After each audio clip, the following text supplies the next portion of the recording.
And we are live, so welcome. Today I will go through the changes that I have made in the last 3 weeks, and I will also show you some functions that actually won't be in the final version because they are not finished and simply not ready. And if I included every function that I want, the version will be never finished. So as you can see, many of the icons are now changed, and the first change you may notice is that instead of new raster image and new vector image wizards here, we only have a single new image item. And here in the panel by the right side you can select what type of layer should be the one that is created when you create the image. So let's start with vector image. Okay, let's go back for a moment. You may say that in the past you had actually 2 sets of presets for the wizards. For vector images you, for example, use transparent background and 256 times 256 pixels, and for raster images you could have used some other dimensions or background color, and now you only have one. I plan, before the final version, include a list of recently used settings, so you will be able to have multiple presets for new images. So let's create a new image with a vector layer. You may also notice that the icons for layer types are slightly different, because today I want to show you 3D layers and template layers. You can see them here. So the icons for the layer types were changed. This is the new icon for the raster layer, and this icon was only slightly changed. There are now 2 different colors and the gap is slightly bigger. So let me show you, for example, the 3D layer, how it works.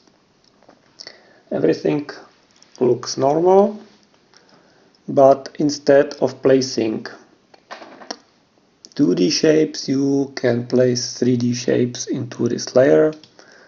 There are only these 3, so I can place a sphere, I can change its color, I can change how reflective it should be.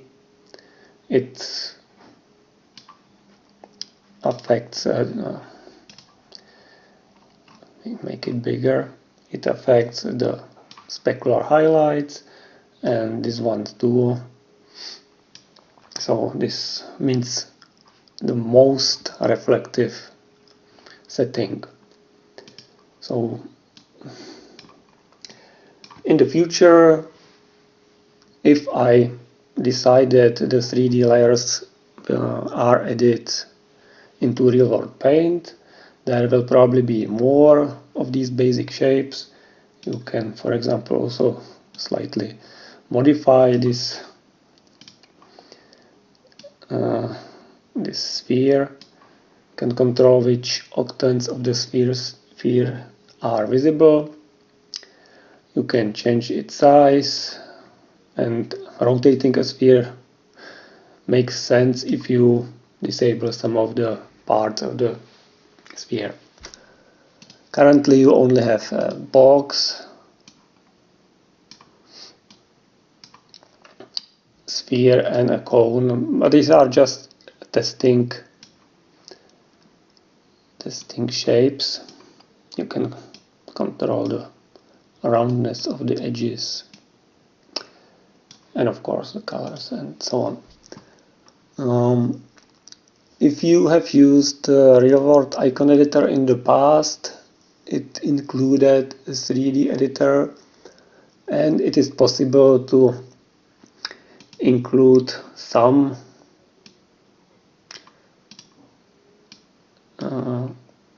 is it there or not? It doesn't work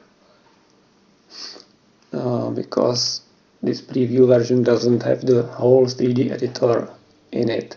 It is just for testing purposes. But maybe it will be enough. For example, if you are able to add 3D text and some basic shapes, maybe it will be useful enough for your needs.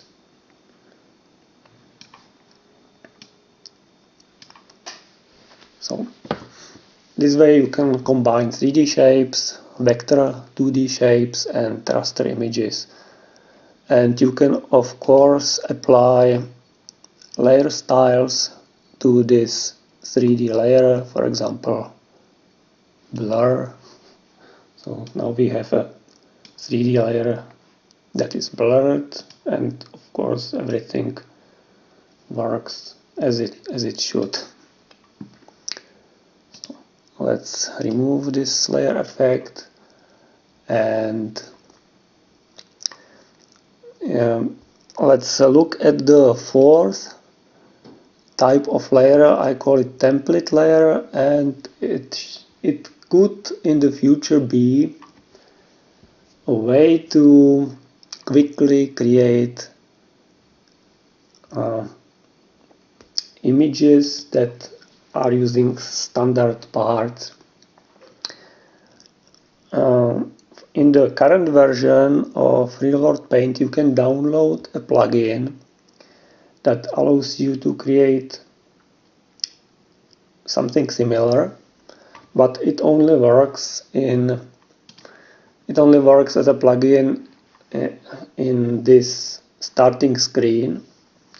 You can select a template, and you can then select a couple of photos to place into the template. In the future I may change how this plugin works, and it will be a template layer. So let me quickly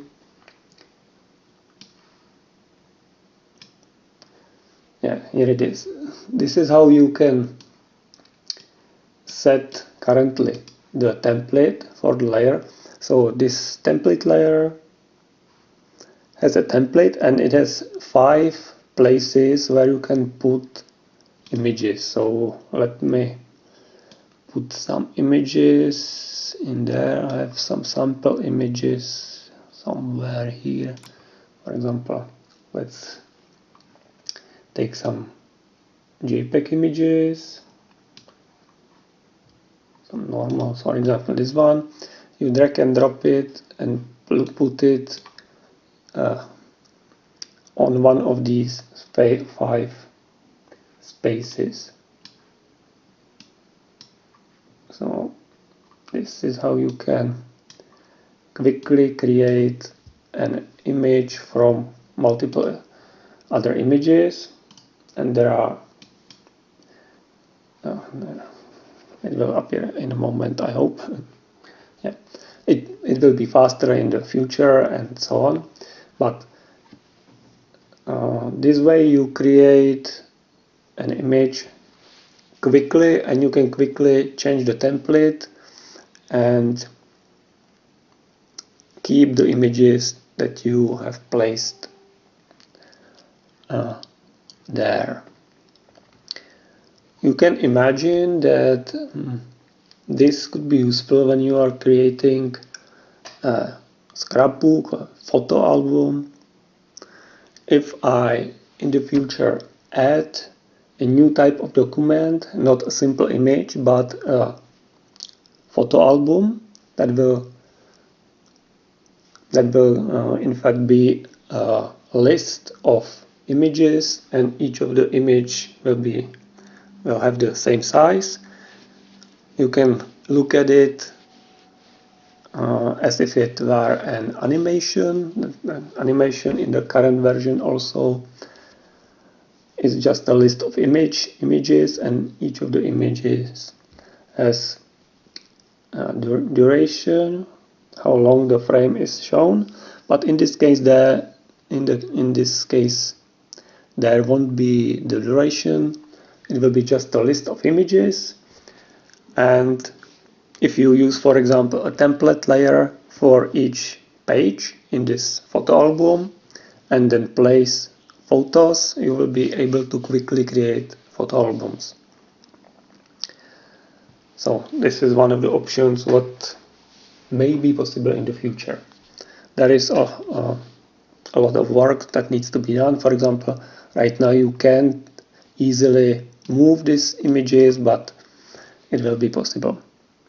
So this is actually the reason why we have this submenu, because in the future there may be even more type of layers, and all you need to do is to just download a plugin and it will appear here, and you will be able to work with new types of layers. So what else is new in this version and actually will be in the final version? Okay, so I have been working with the old printing plugin, and it is now updated and it is a part of this preview. There are some improvements. For example, in this new printing plugin for printing, you can see the preview of the image you are printing, not just gray rectangles that indicated where the image will be printed on the page. There is also this information about how big the currently selected paper is and how big the image is if you use this original size setting. So you have these 4 modes, just like in the old version. You can see that the image is actually larger than just this template. So in this mode, the scaling is computed to fill the whole page, depending on what printer you select. Here it is printed at the currently set at the native resolution of the image, and you can also manually choose how big the printed image should be. You can choose whether you want to specify the size in millimeters or inches. When you change to inches, also the paper and the original size will be shown in inches. And you can choose how many copies you want. For example, this is how 2 copies will be printed. The printing plugin is able to place multiple images on a single page if they fit, or it is able to split one image and print it over multiple papers. Okay, that's the printing plugin. What else is changed beside the icons?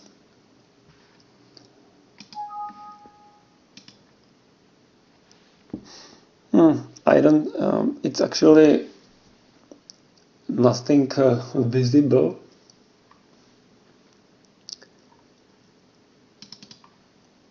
There are some small changes. New icon for the shape tool. I think I have changed the canvas size operation, how it is configured. Instead of multiple buttons that were here, you can know. It will be better if I open an image and show you how it works with the preview. So for example, like this, you can see the outline of the new image, and you can change where the original image is placed on the extended canvas. In the old version, you only had these 9 possible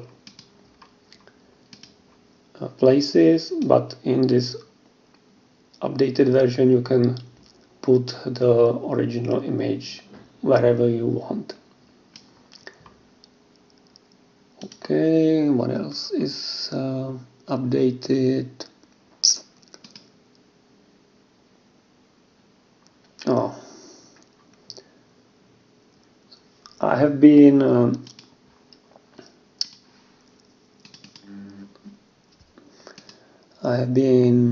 working on the symmetry plugin a bit more. Let me put something.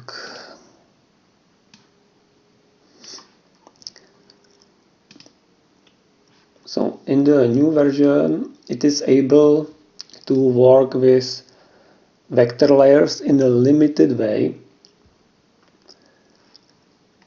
and if you, for example, do this and click on the merge layers button while you have the symmetry selected on a vector layer, it will actually result in a vector layer. So this is one vector shape that was created from the reflected ellipse. So let's get back. In the previous version, this was not possible because the symmetry plugin only worked with raster images, and if you did the same in the old version, you would end up with a raster layer. Now, if you apply the symmetry plugin on a vector layer, you will end up with a vector layer.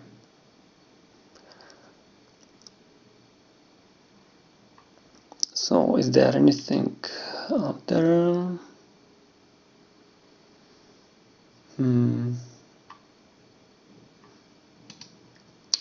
I don't think so. So you can see that there are still a couple of icons that need to be updated, and there are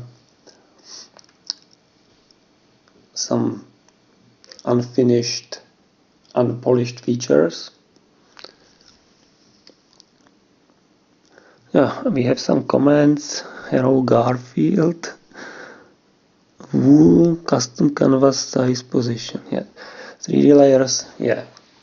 So if there are questions, I will answer them now, and I will try to think whether anything else was changed in the last 3 weeks.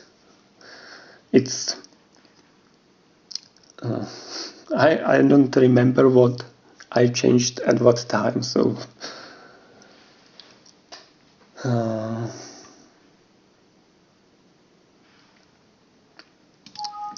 Maybe.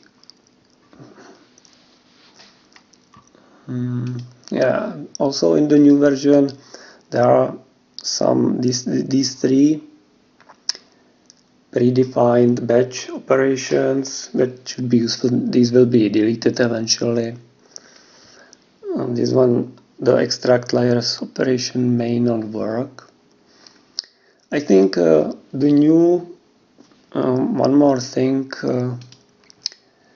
regarding the print plugin. Let me, for example, print this. This is a virtual printer that creates a PDF.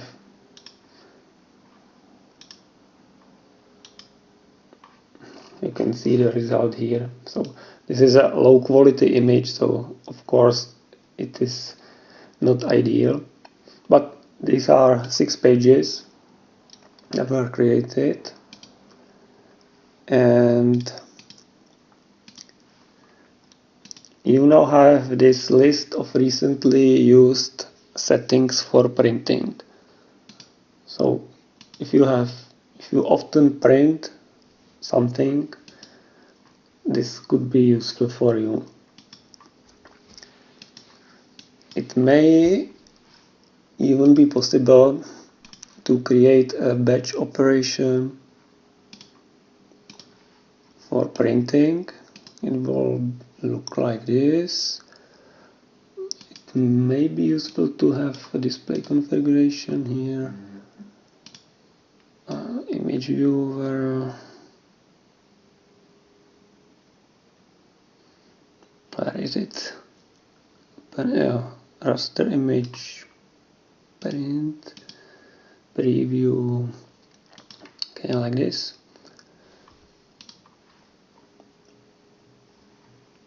And what happens when I drag and drop?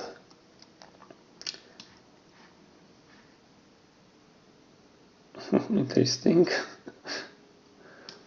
That was not what I wanted. I should reconfigure it.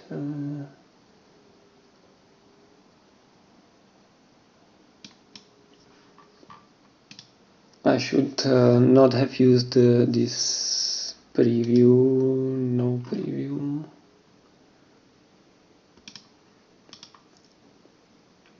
And once more. Yes. So if you want to keep for example, scale or images to fit on the paper you are printing on, you can do it like this, and you can then, it will also create a copy. That was not what that was not intended. I should remove this save result from here, and then it will not save a copy of the image. But now I should be able to batch print files with this batch operation. This configuration should only appear for the first image, and then it will print them. I get these pop-up dialogs because this PDF printer always asks where to save the PDF file.